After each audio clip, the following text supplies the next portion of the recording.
آج جب ہم لوگ باتیں کر رہے ہیں سارے لوگ، اور میں یہ سوچ رہی ہوں کہ کیا کبھی ایسا ہو سکتا ہے کہ جرگہ پاکستان جو ہے وہ تشکیل دیا جائے اور ہم لوگ جو ہے وہ قبائلی علاقہ جات میں جائیں اور ہم لوگ وہاں پہ جا کے لوگوں سے ملیں؟ تو کیا یہ ممکن ہے کہ 96 یا 95 میں وہ جو 13 سال کی رحمان بی بی تھی جس کی شادی ہو گئی تھی، کیا میری اس کے ساتھ ملاقات ہو سکے گی؟ اگر ہوگی تو کیسے ہوگی؟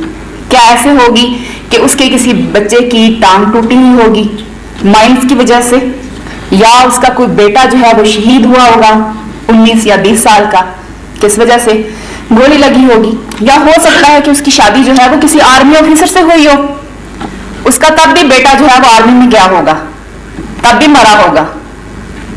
دونوں طرف مرنے والے کون ہیں؟ ایک ماں کے بیٹے ہیں، ایک کی ہی ماں کے بچے ہیں۔ ہم نے ان ماؤں کو جا کے سننا ہے، ہم نے جرگہ پاکستان کے ذریعے ان ماؤں کے جا کے دکھ سننے ہیں۔ میں اس فورم کے تھرو اس چیز کو آج سے شروع کر رہی ہوں کہ میں جب بھی جرگہ پاکستان کے ساتھ جاؤں گی، میں ان ماؤں کے ساتھ، ان بہنوں کے ساتھ، ان اپنی چھوٹی بہنوں کے ساتھ جا کے بات کروں گی، ان کے مسائل سنوں گی، ان کو کون کون سے مسائل ہیں، ان کو کون کون سی تکلیفیں ہیں، ان کے بچے مرے ہیں تو کیسے مرے ہیں، اور ان کے بچے کس طرف سے مرے ہیں۔ دونوں طرف سے مرنے والے ہمارے ہی ہیں۔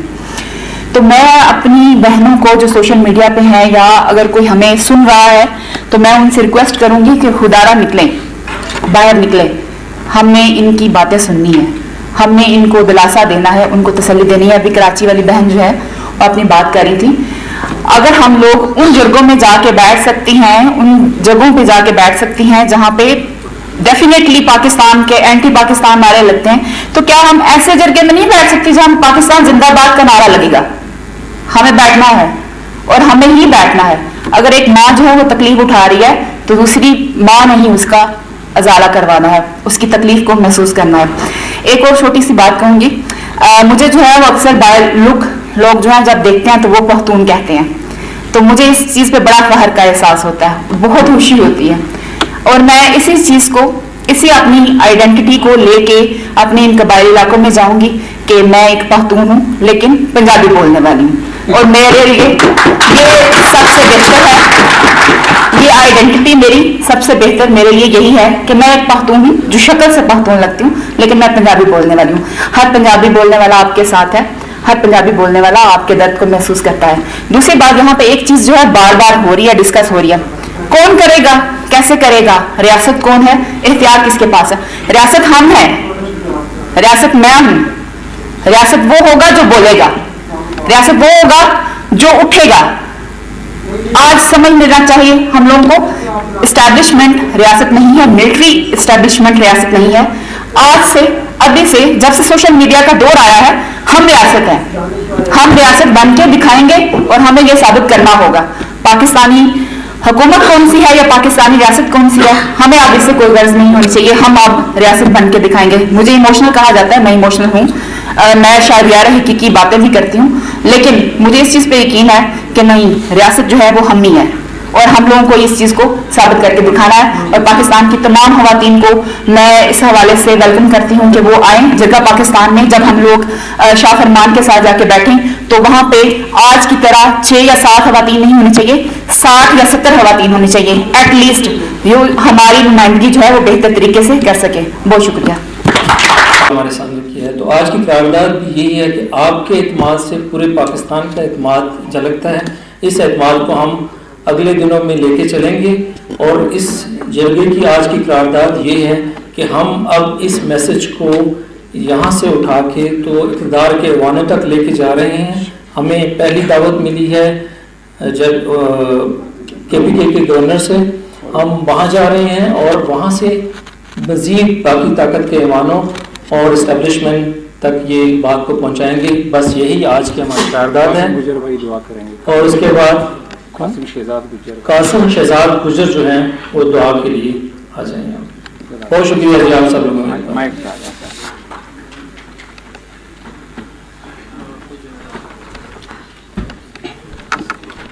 الحمدللہ رب العالمین والصلاة والسلام علی سید الانبیاء والمرسلین ربنا آتنا فی الدنیا حسنۃ وفی الآخرۃ حسنۃ وقنا عذاب النار۔ یا اللہ عز و جل ہم سب کا یہاں امن کی خاطر مل بیٹھنا قبول و منظور فرما، اور ہمیں اسی طرح اس امن کے پیغام کو مزید پھیلانے کی توفیق عطا فرما. ملک پاکستان پر اپنی رحمتوں برکتوں کا نزول فرما. ہمارے مقتدر حلقوں کو ہمارے دلوں کی جو امن کی آواز ہے اسے سننے کی توفیق عطا فرما. ہمیں آپس میں اتحاد اتفاق اور یہ جو مل بیٹھنا ہے ہمارا اسی طرح اسے قائم و دائم رکھنے کی توفیق عطا فرما. سبحان ربک رب العزت عما یصفون وسلام علی المرسلین والحمد للہ رب العالمین.